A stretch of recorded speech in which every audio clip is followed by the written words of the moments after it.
आदरणीय श्री रामनाथ कोविंद जी, उपराष्ट्रपति श्री एम वेंकैया नायडू जी, प्रधानमंत्री श्री नरेंद्र मोदी जी, लोकसभा के स्पीकर श्री ओम बिरला जी, चीफ जस्टिस एन.वी. रमन्ना जी, सम्मानित सांसदगण, अन्य महानुभावों, देवियों और स्वजनों तथा मेरे प्यारे देशवासियों, सभी को जोहार।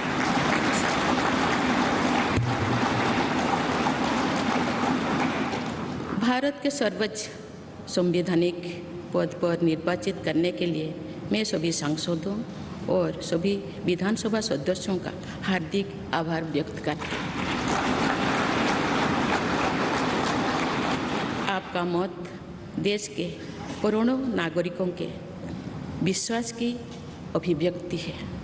मैं भारत के समस्त नागरिकों की आशा, आकांक्षा और अधिकारों की प्रतीक इस पवित्र संसद से सभी देशवासियों का पूरी विनम्रता से अभिनंदन करती हूँ।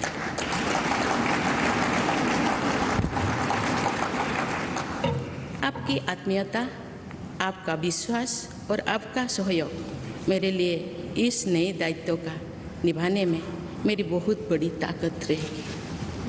मुझे राष्ट्रपति के रूप में देश ने एक ऐसे महत्वपूर्ण कालखंड में चुना है जब हम अपनी आज़ादी का अमृत महोत्सव मना रहे हैं।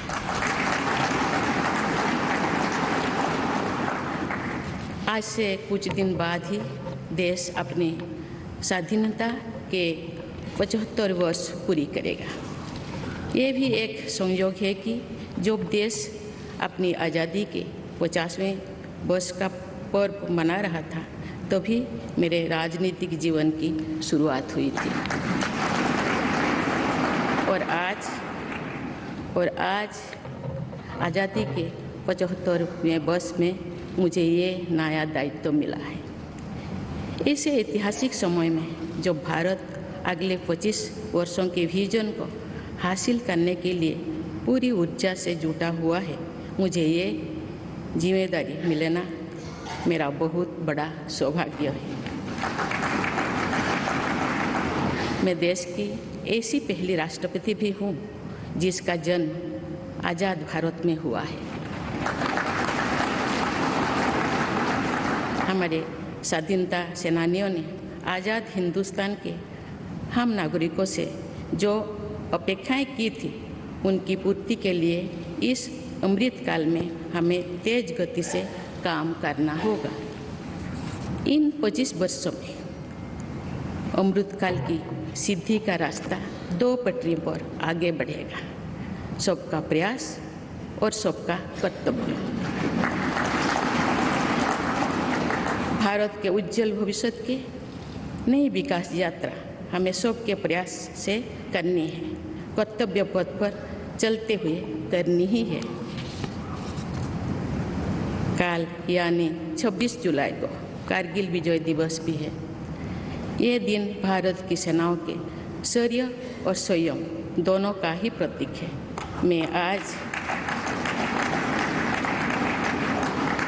मैं आज देश की सेनाओं को तथा देश के समस्त नागरिकों को कारगिल विजय दिवस की अग्रिम शुभकामनाएं देती हूँ। देवियों और स्वजनों, मैंने अपनी जीवन यात्रा पूर्वी भारत में ओडिशा के एक छोटे से आदिवासी गांव से शुरू की थी। मैं जिस पृष्ठभूमि से आती हूँ, वहाँ मेरे लिए प्रारंभिक शिक्षा प्राप्त करना भी एक सपने जैसा ही था। लेकिन अनेक बाधाओं के बावजूद मेरा संकल्प दृढ़ रहा और मैं कॉलेज जाने वाली अपने गांव की पहली बेटी थी।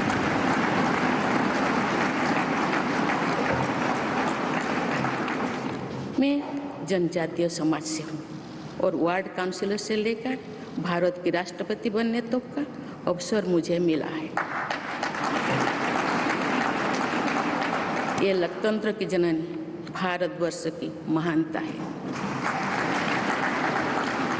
ये हमारे लोकतंत्र की ही शक्ति है कि उसमें एक गरीब घर के पैदा होने बेटी, दूर सुदूर आदिवासी क्षेत्र में पैदा हुई बेटी भारत के सर्वोच्च संवैधानिक पद तक पहुंच सकते हैं। राष्ट्रपति के पद पहुंचना मेरी व्यक्तिगत उपलब्धि नहीं है, ये भारत की प्रत्येक गरीब की उपलब्धि है। मेरा निर्वाचन इस बात का सबूत है कि भारत में गरीब सपने भी देख सकता है और उन्हें पूरा भी कर सकता है।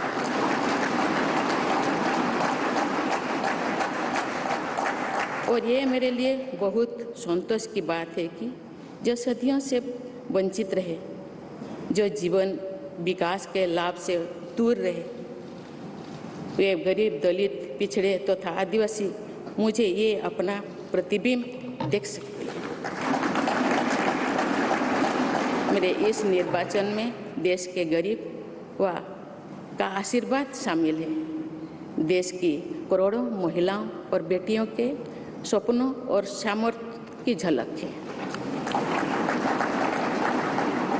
मेरे इस निर्वाचन में पुराने लीग से हटकर नए रास्ते पर चलने वाले भारत के आज के युवाओं का साहस भी शामिल है। ऐसे प्रगतिशील भारत का नेतृत्व करते हुए आज मैं खुद को गौरवान्वित महसूस कर रही हूँ।